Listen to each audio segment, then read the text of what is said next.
Bonjour à tous, moi c'est Louis Paredes et je suis étudiant en langue moderne à l'université.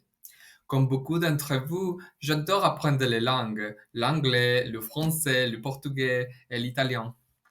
Et je suis toujours curieux de découvrir de nouvelles cultures. Mais je dois avouer que l'idée d'enseigner me fait un peu peur. Est-ce que je serai à l'auteur? Est-ce que je saurais transmettre non seulement la langue, mais aussi sa culture? Aujourd'hui, je vais vous montrer d'un sujet essentiel dans l'enseignement de français langue étrangère, l'approche interculturelle. Cette présentation est basée sur un article de Marie-Christine Fourejos, qui explore comment la culture et l'interculture peuvent enrichir l'apprentissage d'une langue étrangère. Ok? L'interculturel, c'est quoi? Quand on apprend une langue, on apprend bien plus que des mots ou des règles grammaticales. On entre dans un nouvel univers culturel. L'interculturel, c'est le dialogue entre deux cultures. Dans mon cas, entre la culture vénézuélienne et la culture française. Comme le souligne l'article, les langues sont à la fois des logiciels d'apprentissage et les moyens de la communication. Et elles nous permettent de découvrir comment les autres pensent, vivent et communiquent. Et en retour, elles nous obligent à réfléchir sur notre propre culture. D'accord? C'est un processus de découverte mutuelle et où l'on apprend à mieux comprendre les autres et soi-même. OK? L'interculturel dans la salle de classe. La salle de classe du français langue étrangère.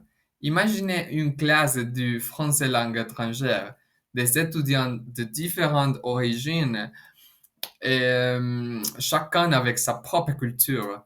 Et la salle devient un espace où de rencontre culturelle. OK? Le professeur joue ici un rôle fondamental. Il n'est pas seulement un transmetteur de savoir, mais un médiateur entre les cultures. Par exemple, si on apprend le mot fromage, le professeur peut demander: Et chez vous, quel aliment est typique? Moi, je parlerai de la repas, par exemple. Ce genre de questions crée un moment d'échange culturel où chacun peut partager et apprendre. OK? Créer un climat de confiance est essentiel pour que les étudiants osent parler, poser des questions et confronter leurs expériences. Les méthodes d'enseignement. Alter Ego plus 1.1 est la version originale 1.1. Alter Ego 1.1 propose une image assez stéréotypée de la France. Paris, la tour Eiffel, et la gastronomie, mais sans vraiment inviter à la réflexion ou à la comparaison avec la culture de l'apprenant. L'interculturel y est présent, mais souvent de manière superficielle. D'accord? Donc, la version originale en 1, en revanche, adopte une approche actionnelle. Elle considère les étudiants comme des acteurs sociaux. D'accord? Les activités encouragent la discussion, la comparaison et la co-construction du savoir. On y pose des questions comme: Et vous, comme cela se passe dans votre pays? Personnellement, je préfère cette douzième approche. Elle me permettrait de parler de mon Venezuela, de partager mes expériences et de mieux comprendre celles des autres. Voici un exemple concret en vidéo. À quoi cela ressemble-t-il concrètement dans une classe? La théorie, c'est une chose, mais la pratique est, est une autre. OK? Pour illustrer ce point, j'aimerais que vous regardez courts extraits vidéo qui demandent comme un professeur de français langue étrangère peut mettre en pratique cette approche interculturelle. Vous allez voir comme à travers des questions simples, il encourage le dialogue et l'échange entre les cultures. Regardons cela ensemble. Ah, lui, je le connais, c'est Jean-Claude Van Damme, Tintin, Tintin, pas Tintin, Tintin, dédicace aux Espagnols, aux hispanophones. Connaissez-vous Stromae ou sa chanson Alors on danse? Normalement, elle est mondialement connue, cette chanson. Il y a eu des remixes, etc. Moi, bon, elle est sortie il y a 10 ans. Moi, je la... Mais il y a plus de 10 ans, il y a 14 ou 15 ans, je crois. Enfin, je sais pas, bref. Je sais pas quand vous regarderez ces vidéos, bref. Elle est sortie il y a très longtemps. Bref, et qui est l'artiste francophone le plus connu dans votre pays? Ça peut être un Français, ça peut être un Sénégalais, etc., etc. Bref, un artiste francophone, canadien, ce que vous voulez, mais qui est vraiment connu dans leur pays. Et ensuite, on aura des réponses assez diverses. Et à quel réseau social vous fait penser cet oiseau bleu à droite? T'en as qui te diront X, t'en as qui te diront Twitter. Et une fois qu'ils t'ont l'ont dit, tu vas essayer de leur demander à quoi.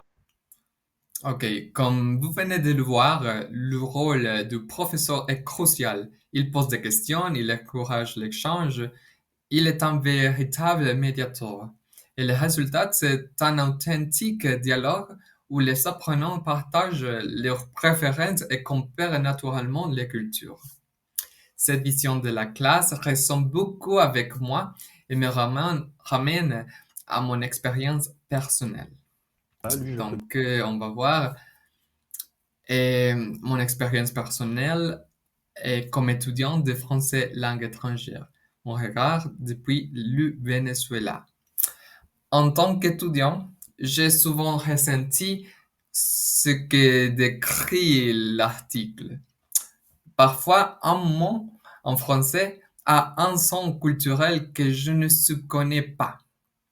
C'est là que la culture devient visible, pas vrai? Et en tant que futur enseignant, je me rends compte que je n'ai pas besoin de tout savoir sur la culture française. Mon rôle serait plutôt de poser les bonnes questions, de créer un espace où les étudiants peuvent comparer, réfléchir et apprendre les uns des autres. Ok. Par exemple, les salutations en France, on fait la bise ou on serre la main. Au Venezuela, on se fait un câlin ou un bisou sur la joue. Parler de ces différences et déjà faire de l'interculturel, comme la repas au Venezuela et la baguette en France. Ok. Conclusion. Et enseigner une langue, c'est construire des ponts entre la culture. Même avec des doutes, mon expérience est une force. Apprendre et enseigner une langue, c'est bien plus que traduire des mots. C'est construire des ponts entre les cultures. L'approche interculturelle nous aide à mieux comprendre les autres et à mieux nous comprendre nous-mêmes. Même si j'ai encore des doutes, je vois maintenant l'enseignement comme un processus d'échange, de découverte et de croissance. D'accord? Et peut-être que ma propre culture sera un atout pour enrichir l'apprentissage de mes futurs étudiants. Et merci beaucoup pour votre attention.